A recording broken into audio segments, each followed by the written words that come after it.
Good morning. I hope you guys are having an amazing day. I feel like my heart is a little heavy, to be honest with you, because of so many things going on in this world that just, it saddens me. I'm not a political person at all. Like, I am far from that, but I am a lover of people. And anytime that there is anything, there's been school shootings. There's the shooting that happened yesterday. Another life was lost, and all of the things that happen, these senseless acts always makes you, it should at least kind of stop you and make you think about how life is so fragile and how we really want to, just take advantage of every moment that we have here. And I feel like it's kind of crazy how I was in Psalm 11, and I feel like this psalm is perfect for anybody who can sometimes be paralyzed with fear, and how we can still stand firm in our foundation as believers of Christ. And so I'm going to get into this really quick. But basically, I just think it's all about trusting the Lord for our protection. So I'm going to read it. I'm going to start with verse 1-3. It says, I trust in the Lord for protection. So why do you say to me, fly like a bird to the mountains of safety? The wicked are stringing their bows and fitting their arrows on the bowstrings. They shoot from the shadows at those whose hearts are right. The foundation of law and order have collapsed. What can the righteous do? I feel like David here is basically being told like to run, like to flee, right? Because there's something coming at him, and the only way to survive it is to flee and escape the danger. Those around him, whether they're his friends or advisors, they're basically panicking. And I don't know if you've been there before, but like maybe you've taken a leap of faith, and people can question that and be like, don't do it. It's not the right thing. It's not the right time. But those of us that that have faith, that believe in God and believe in the promises that he's given us, we can stand firm and we can move forward in those things in faith and not have the fear that others will see around us. I love how David pushes back though, and he's basically like, how can I do that? How can I run away when the refuge is in the Lord? I was thinking about this morning, and basically like the decision that I had to make about leaving my last job. It was a job that, paid me very well. It was comfortable. I was working 3 days a week. It gave me a lot of flexibility. It was great. But there was a shift already happening in my life that I knew that I needed to make a change. I didn't know what was going to happen. I could have just been in fear. I could have stayed in that place of like, you know what, I'm comfortable here. You know what, this is too crazy. You know what, why would I leave a comfortable job for an unknown thing, right? But instead, I just believed that the Lord was moving me. I believed that the promises that he had given me were going to come to pass, but that I needed to take action, that I needed to take steps in faith. And, in the world, those that are of the world are going to fear. They're going to be limited by their human understanding, and they're going to encourage you not to do it. They're going to encourage you not to take action. And this is for anybody. Like, this is in any situation, whether it's career, whether it's something that God has called you to do, to step out in faith, to talk about your faith, to start a ministry, to start a business, to write a book, etc. You got to trust that vision and that promise that God gave you was for you.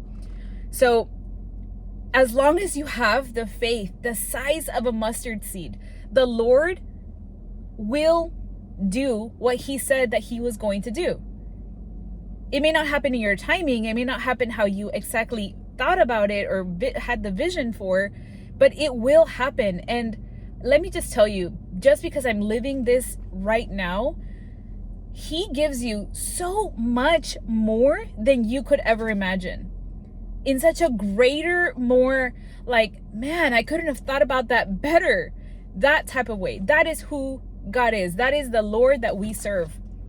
And then verse 4-5, it says, But the Lord in his holy temple, the Lord still rules from heaven. He watches everyone closely, examining every person on earth. The Lord examines both the righteous and the wicked. He hates those who love violence.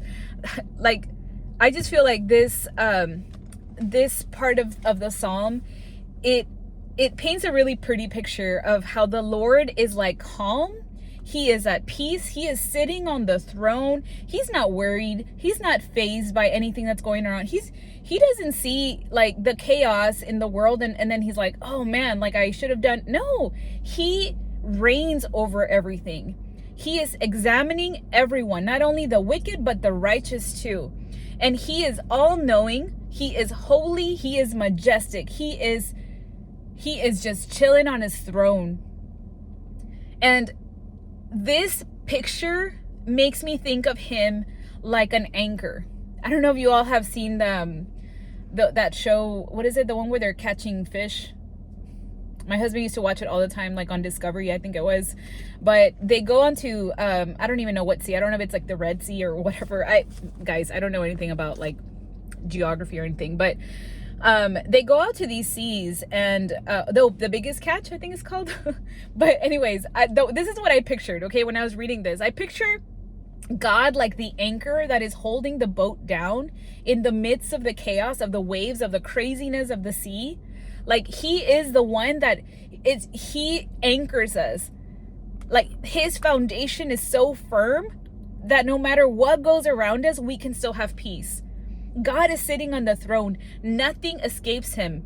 Not the schemes of the wicked or the obedience of his people. He sees it all. And this is such a short psalm, but it's so powerful. But the lesson here is that the Lord is just not fazed by anything that happens. You know, these tragedies that happen, the Lord is just. Justice will prevail. We may not see it now. We may not see the action of that right now, but everybody will have their time of judgment. God's rule remains secure. Like he is a just God. Don't take things into your own actions. Don't be paralyzed by fear. Don't I don't know if that's a word, but don't be held back, that you don't take any action, that you don't use your faith because people tell you to run away and to flee, to not do it. Don't take that decision. Don't make that mistake.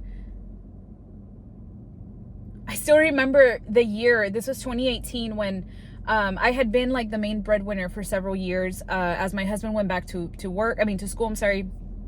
He graduated that year and we were looking for a job for him. And I had been playing it safe in the sense that I had, been a W-2 employee and just like trying to find a job. And at some point I had like 3 jobs that year just to kind of like make ends meet because it was just a lot.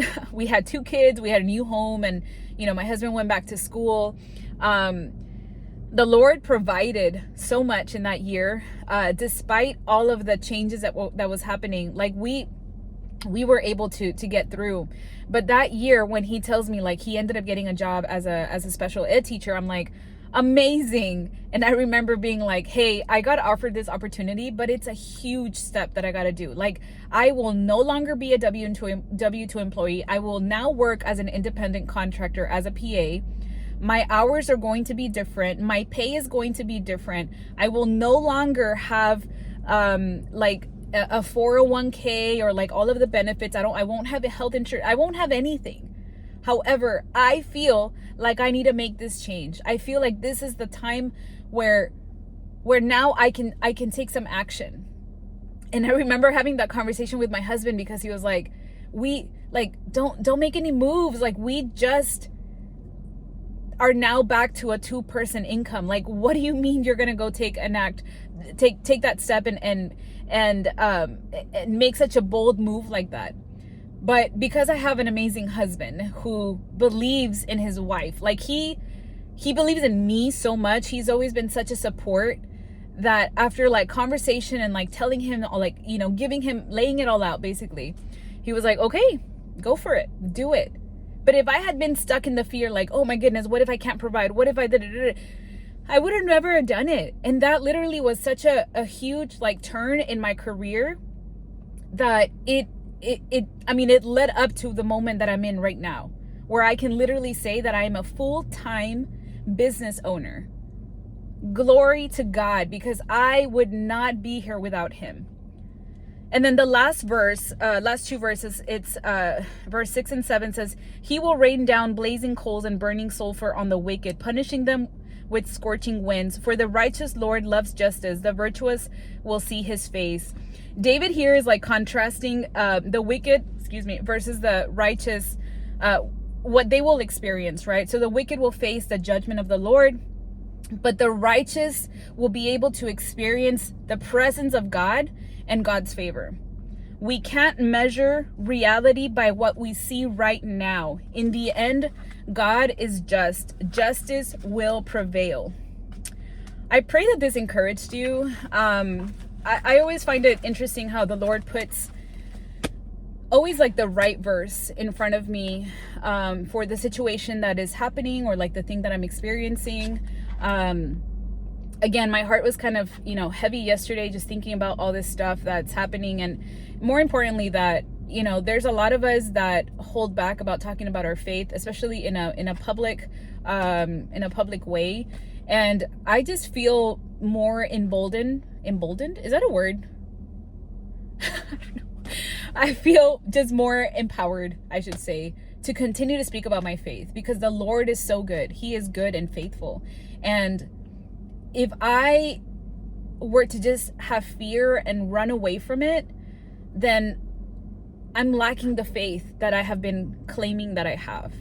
I believe that the Lord will protect me. I believe that the Lord will do what he has already designed for us to do, that I don't have to worry about it, that he literally is sitting on the throne, chill. He's all knowing. He already knows everything. I don't have to worry about those things. I just got to go out there and do the work. And that is what he's calling you to do too. I hope you guys have a great rest of your week. We'll see you all. Bye.